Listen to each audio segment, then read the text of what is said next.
एक बार की बात है, हीरापुर गांव में साजन और माधुरी नाम के दो पति पत्नी रहते थे। साजन और माधुरी बहुत मेहनती थे। सुबह सुबह साजन जंगल से बांस काटकर लाया करता था और माधुरी उन बांस से टोकरियां बनाती थी। फिर दोनों उन टोकरियों को अपने सिर पर रखकर दूसरे गांव बेचने चले जाते थे। एक बार साजन और माधुरी दूसरे गांव से टोकरियां बेचकर घर वापस लौट रहे थे।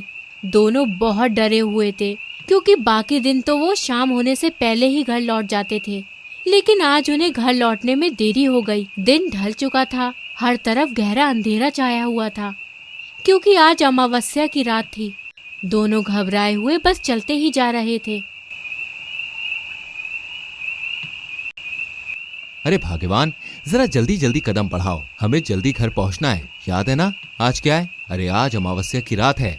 आज की रात उस पीपल के पेड़ में रहने वाली वो मनुष्य चुड़ैल अपना शिकार तलाशती है और जो कोई भी पीपल के पेड़ के सामने से गुजरता है उसको वो चुड़ैल पकड़ लेती है और जिंदा ही खा जाती है। अरे बस कीजिए, मैं पहले से ही बहुत डरी हुई हूँ, मुझे और मत डराइए। देखिए वो पीपल का पेड़ आने ही वाला है। जल्दी से हनुमान चालीसा का जाप करना शुरू कर दीजिए। अब तो वो भगवान ही हमें उस चुड़ैल से बचा सकते हैं। हाँ भाग्यवान, तुम सही कहती हो। मैं अभी हनुमान चालीसा पढ़ता हूँ जिससे वो चुड़ैल हमारे आसपास भी न भटक पाए। जय हनुमान ज्ञान गुण सागर, जय कपीस तिहु लोक उजागर। जय हनुमान ज्ञान गुण सागर, जय कपीस तिहु लोक उजागर। अरे भाग्यवान, इसके आगे तो मुझे हनुमान चालीसा आती नहीं। अब क्या करें? अजी बस तो आप एक ही काम कर सकते हैं, हम लोग दौड़कर उस पेड़ से आगे निकल जाते हैं। हाँ माधुरी, यही सही रहेगा। दोनों वहाँ से दौड़कर भागने लगते हैं। तभी उस पीपल के पेड़ पर बैठी वो भयानक चुड़ैल उन्हें देख लेती है। क्या बात है, दो दो शिकार, वो भी एक साथ। कितने मोटे ताजे इंसान हैं। इनका मांस तो बड़ा ही स्वादिष्ट होगा, लेकिन मैं इन दोनों को एक साथ कैसे पकड़ूं? ये कहकर चुड़ैल तुरंत पेड़ से नीचे आती है। लग रहा है ये दोनों पति पत्नी हैं। ऐसा करती हूँ, इस लड़की के शरीर में समा जाती हूँ। फिर जब ये दोनों घर पहुँचेंगे तो दोनों को एक साथ ही खा जाऊंगी। और माधुरी के शरीर में समा जाती है। दोनों पीपल के पेड़ से आगे निकल जाते हैं। दोनों घर पहुंचते हैं और अंदर जाकर दरवाजा बंद कर लेते हैं।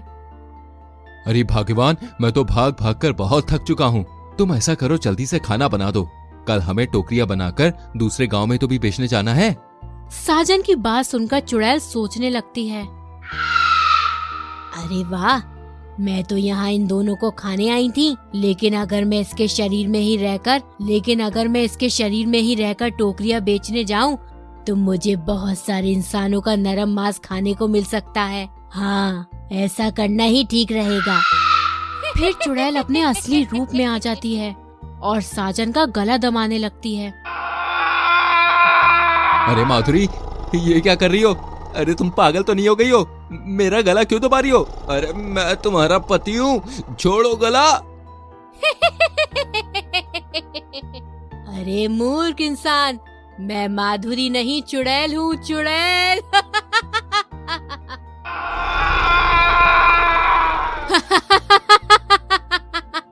तभी चुड़ैल साजन का सर धड़ से अलग कर देती है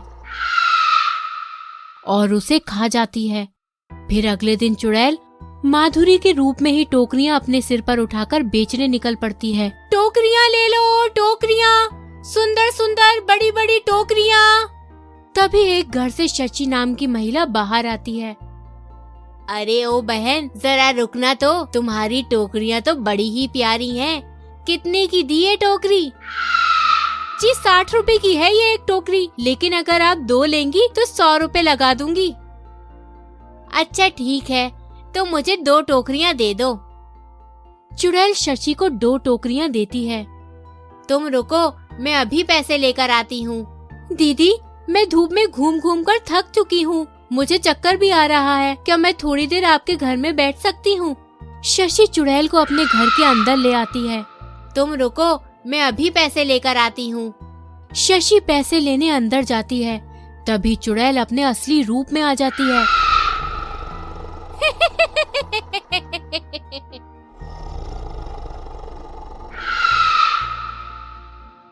चुड़ैल अपने हाथ लंबे कर कर शशि का गला पकड़ लेती है, फिर शशि को मार डालती है।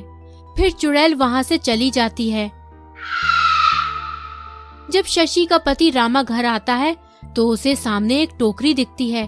रामा टोकरी में देखता है तो शशि का कटा हुआ सिर उस टोकरी में होता है। फिर इसी तरह हर रोज चुड़ैल टोकरी बेचने के बहाने किसी न किसी को मारने लगती है। एक दिन चुड़ैल ने गांव की एक महिला प्रेमा को भी अपने जाल में फंसा लेती है। प्रेमा उसे अपने घर के अंदर ले आती है, लेकिन जब वो पैसे लेने अंदर जा रही होती है तभी उसकी नजर आईने में पड़ती है। आईने में उसे चुड़ैल का असली रूप नजर आ जाता है। हाय, अब क्या होगा? ये औरत तो एक चुड़ैल है। लगता है गांव में इतनी मौतें हो रही हैं, उन सब की जिम्मेदार ये चुड़ैल ही है। फिर प्रेमा पीछे के दरवाजे से बाहर भाग जाती है। चुड़ैल उसे भागते देख अपने असली रूप में आ जाती है। प्रेमा सारे गांव वालों को इकट्ठा कर लेती है। सभी लोग जल्दी से घर के सारे दरवाजे बंद करके चुड़ैल को घर के अंदर ही कैद कर देते हैं और सब लोग मिलकर घर को आग लगा देते हैं, जिससे चुड़ैल घर के साथ ही जलकर राख हो जाती है।